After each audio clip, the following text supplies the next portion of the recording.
Hey, I'm Brad, and welcome back to Overkill Reviews. Thank you so much to our Patreon subscribers for getting us back on air. And yeah, we're still looking for donations there, but we're also looking for subscribers, so please hit subscribe if you haven't done so. This is usually where we introduce the record and play a clip from it, but this week's gonna be a little bit different. It wasn't the strongest week for metal and hardcore releases. I mean, I could have talked about the Bullet for My Valentine album, but that really wouldn't make anyone happy. So instead of that, I'm gonna review two albums.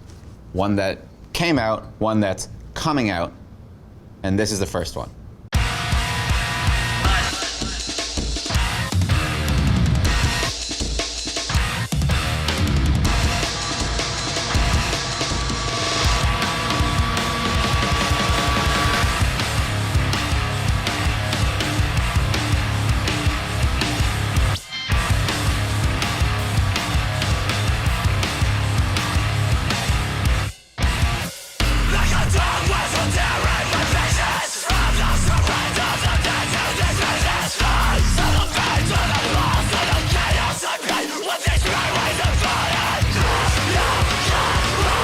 First up, we've got the new album by Vein, Errorzone, out last week on Closed Casket Activities.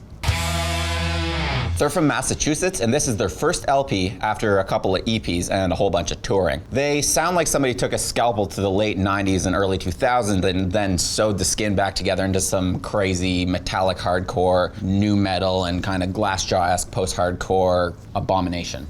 Yeah, I said new metal, but stick with me here.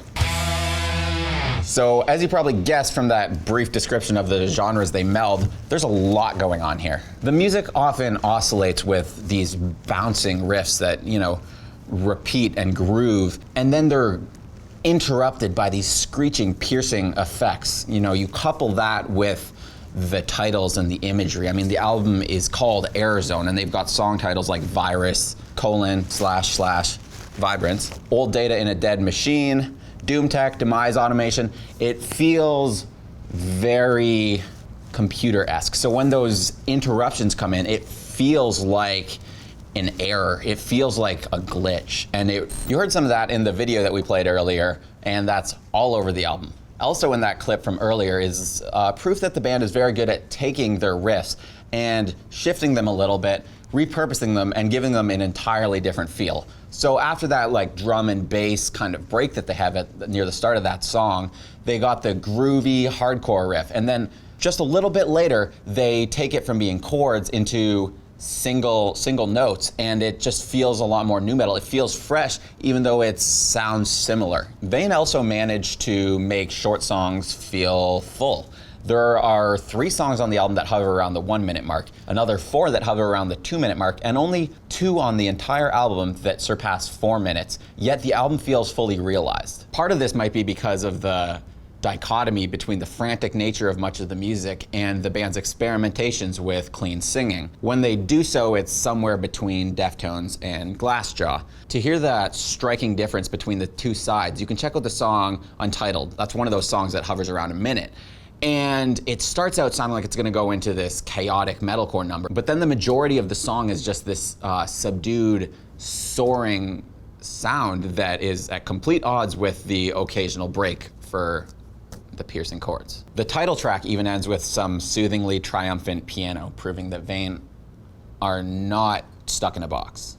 I don't know. Some people might not like the fact that there's all these harmonics, these screeching sound effects, these panic chords. It's just, a lot of the time it's quite chaotic, and that might not be for everybody. Some people also might be stuck on the nu metal tag and think there's no redeeming qualities about that. But one of my main problems with nu metal is always the rapping and the DJs. These guys have taken the sound effects that the DJs made and started to do them on their guitars. And as far as other traits of nu metal, a lot of it is just the darkness and the groove. And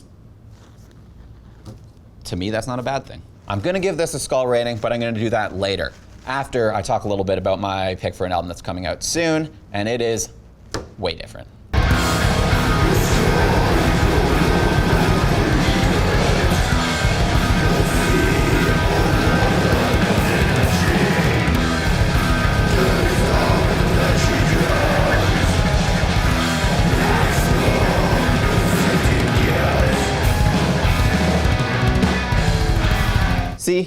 way different.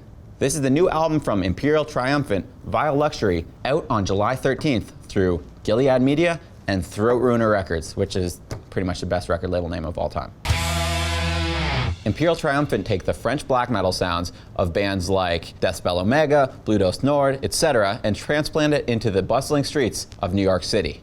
This is their third full-length album amongst various shorter releases in their decade-long career as a band.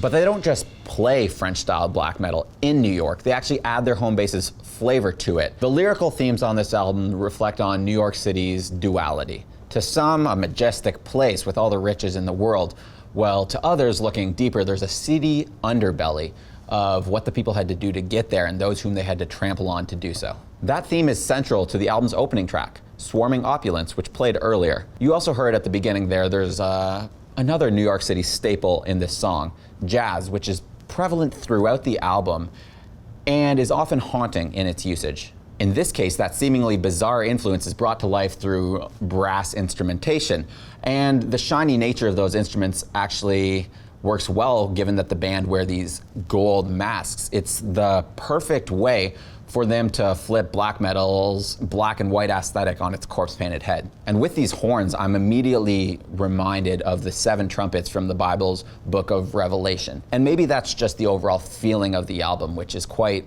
apocalyptic. It always feels like something bad is about to happen. The band hits notes in Lower World that are downright sickening, and the push and pull between those mutated notes and this thundering low end is just, it feels like you're being grabbed and shook really hard. We interviewed the band for Exclaim, and they explained that this song was made to elicit the turning of a machine because it's about the lower class, the homeless people who are viewed as just cogs in the machine. So yeah, the band finds a way to sonically embody the lyrical themes with the music. Another example is Chernobyl Blues, which was written about the nuclear meltdown and starts off with the first half that's like this creepy calm with this subdued snarl in Russian atop it before it just erupts into complete and total chaos. And when you think that it can't get even more intense, at the end there's just this crescendo where they just push the volume and it's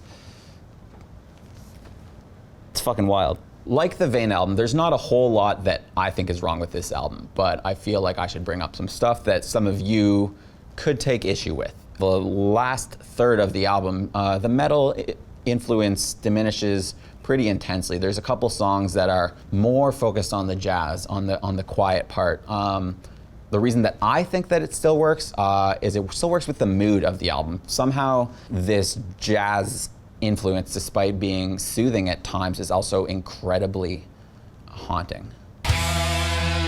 As you can tell, I like both these albums quite a lot. Both bands have the complete package. They have the sounds, the words, the visuals that all complement each other very well. Vein take their technological vibe to its logical conclusion, while Imperial Triumphant embody the repulsive nature of our filthy yet gold-coated society. It looks pretty on the outside, it's pretty fucking ugly.